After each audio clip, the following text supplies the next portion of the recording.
tu aimes énormément les échecs, mais quand tu regardes ton classement sur chess.com, tu restes bloqué à 1300. Tu es à 1500 depuis un petit moment et tu n'arrives pas à passer au-dessus. Tu es à 1600 Elo, mais quand tu prends un peu d'Elo, tu finis par les reperdre très rapidement. Cette vidéo est pour toi. Tu fais certainement l'une des 7 erreurs qui te bloquent à cet Elo-là, et je vais te donner quelques petites astuces pour ne plus les faire, et donc pour essayer de débloquer ta progression.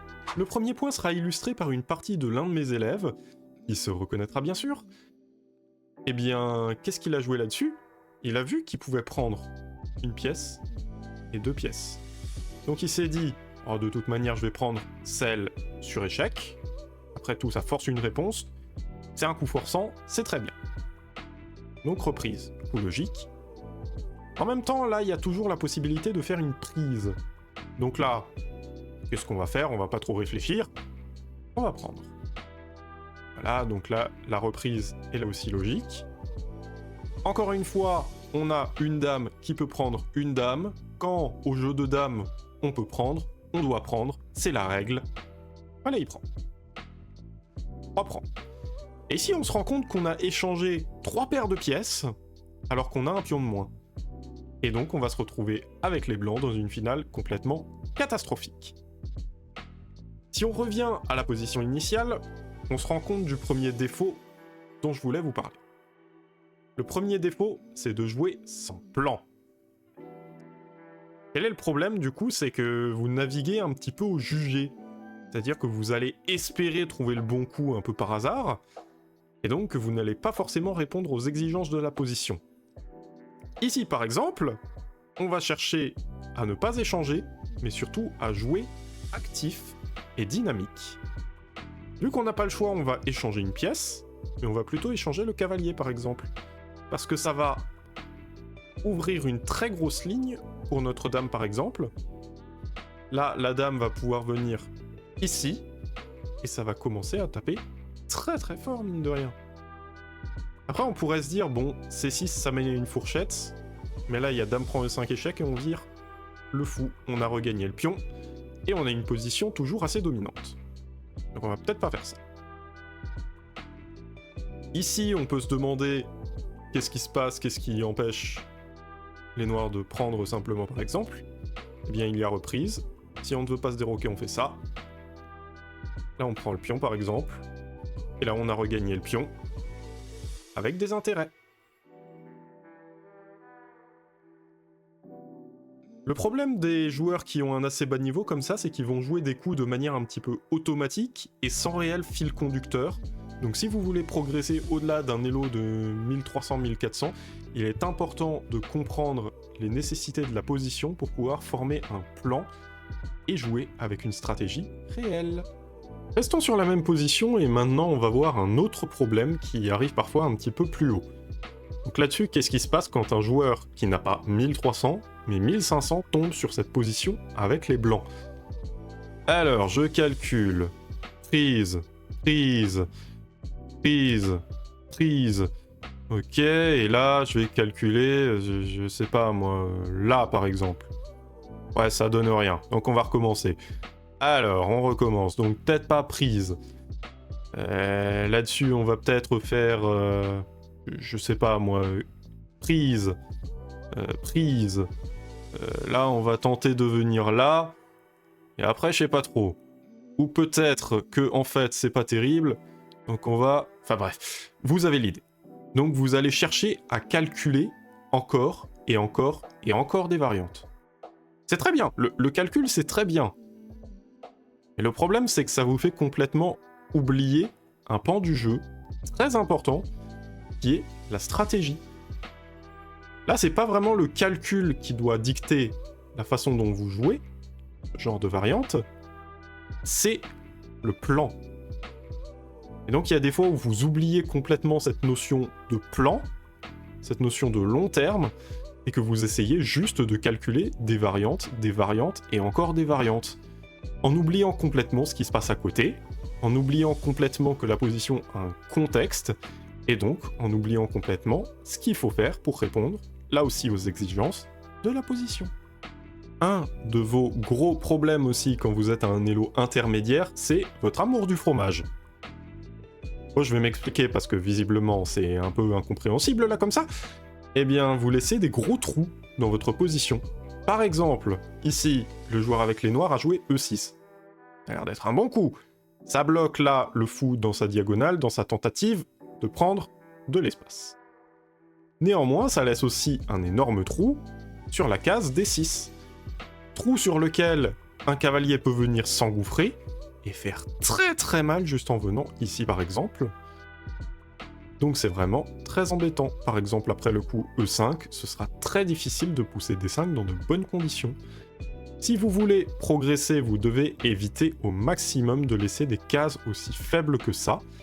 Et pour ça, eh bien, si jamais vous avez votre fou qui est là en fianchetto, vous évitez en général de pousser E6 parce que ça fera énormément de trous sur case noire. Maintenant, on va parler un peu théorie des ouvertures. C'est pas pour vous emmerder avec 15 tonnes de théorie, promis. Mais là, je vais vous montrer une variante de l'espagnol. Ici, donc si on regarde un peu la position, les blancs se sont développés, les noirs se sont développés, c'est une ouverture, un début d'ouverture qui est plutôt sympa. Et pourtant, si on regarde un peu plus attentivement, les noirs sont déjà perdants. Je vous montre. Les blancs poussent des 4, ils prennent le centre. Les noirs contestent, ils prennent, c'est logique. Les blancs reprennent. Et donc là, on se rend compte d'un truc, c'est que si on recule juste ici, on se prend un D5, et que le cavalier est cloué, et donc est perdu. Même si on tente A6 par exemple, il va juste y avoir fou A4, et là, il n'y a plus aucun moyen d'empêcher ça au prochain tour. C'est un peu embêtant, on en conviendra. Du coup, on a vu ça. Et on va se dire, on est un petit peu plus malin que ça quand même.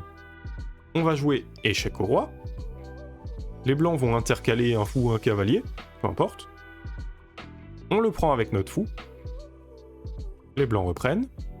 Et nous, on joue fou D7, juste à temps, pour permettre au cavalier de s'enfuir.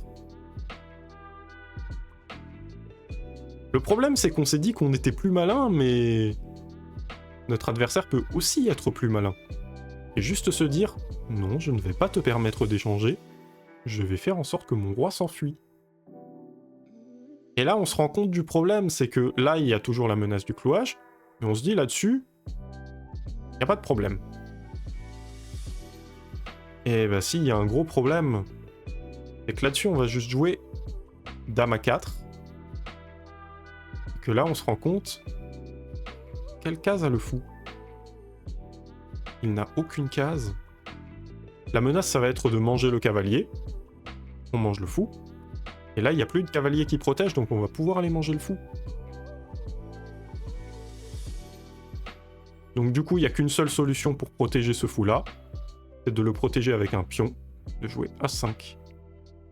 Mais encore une fois, on se rend compte que là, le fou n'a quasiment plus aucune case. Et donc on joue A3 pour le priver de sa dernière case. Et là, effectivement, les blancs vont avoir une pièce de plus, et gagner la partie sera une partie de plaisir. Maintenant, pourquoi est-ce que je vous ai montré ça? Parce que je me suis pris ce piège. À votre avis, combien de fois je me suis pris ce piège? Au total sur mon compte chess.com et sur mon compte Lichess.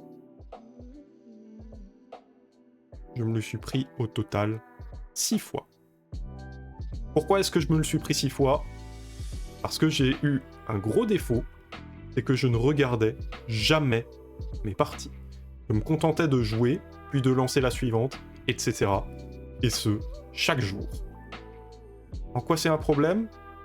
Parce que j'ai pas revu mes parties, et si j'avais revu mes parties, j'aurais pu me rendre compte qu'effectivement, D6 était un très mauvais coup, et donc que j'aurais pu le corriger pour améliorer mon jeu. La leçon que vous pouvez en tirer, c'est que c'est très important de regarder ces parties, d'en tirer des conclusions pour éviter de refaire les mêmes erreurs à l'avenir. C'est comme ça qu'on progresse. Ah, et puisqu'on est dans les ouvertures là, restons-y un petit peu. La majorité des joueurs, notamment à 1500-1600 Elo, vont considérer que la meilleure forme d'entraînement, c'est d'apprendre une ligne de plus, un coup en plus sur leur ligne d'ouverture, etc. et de bosser énormément les ouvertures alors que paradoxalement, ils s'en sortent plutôt pas mal dans l'ouverture, mais qu'ils ont des gros défauts en finale. Ça, c'est un gros problème que je vois énormément, c'est se focaliser sur le travail des ouvertures.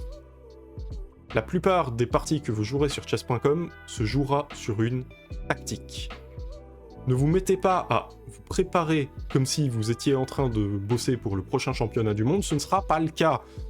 Ou si c'est le cas, hein, n'hésitez pas à me laisser un petit bifton, ça me fera plaisir. Mais en tout cas, vous n'aurez pas besoin de lignes théoriques de 20 coups.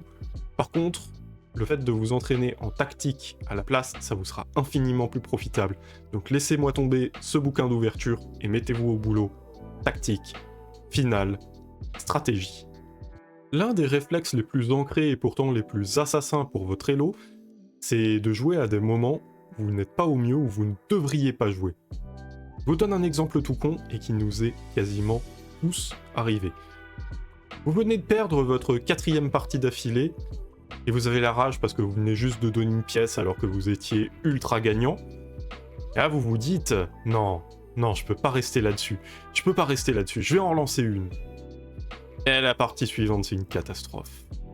Et vous en relancez une encore, pour pas rester sur cette catastrophe. Mais le problème, c'est que les parties catastrophiques s'accumulent, les défaites s'accumulent, les pertes de points s'accumulent. Et donc comme ça, vous êtes parti de quelques points perdus à plus de 200 points juste parce que vous aviez pas envie de vous arrêter sur une défaite. Et malheureusement, ça nous est tous arrivé. Donc, le principe est simple, si vous n'êtes pas à votre maximum, et notamment à votre maximum mentalement et psychologiquement, arrêtez-vous. C'est bête à dire comme ça, mais vraiment, demandez-vous, est-ce que je rejoue par envie, par émotion négative, par impulsion? Si vous avez une énergie négative comme ça qui vous domine, prenez une pause. C'est pas grave, allez souffler dehors, même si c'est juste 5 minutes. Mais juste, il faut que vous fassiez un refresh mental pour que votre prochaine partie soit à minima plus positive. Votre elo vous en remerciera. Enfin, quelque chose qui coûte énormément aux joueurs, et notamment aux joueurs de club ambitieux ou qui veulent grimper haut, c'est l'impatience. Rome ne s'est pas faite en un jour, et il faut accepter que votre progression prendra du temps. C'est comme si vous allez à la salle de sport, c'est pas parce que vous avez fait 1 ou 2 séances de PEC que vous allez avoir des PEC absolument magnifiques, très bien dessinés, tout ça. C'est pareil aux échecs. Faut pas s'attendre à ce que, en vous entraînant 3 ou 4 fois, vous preniez immédiatement 300 elo. Ce sont des choses qui prennent du temps, ce sont des routines qu'il faut garder, et c'est comme ça que vous progresserez efficacement, mais surtout sur le long terme. Vous allez me chasser cette vilaine impatience, parce qu'elle va vraiment pas vous rendre service.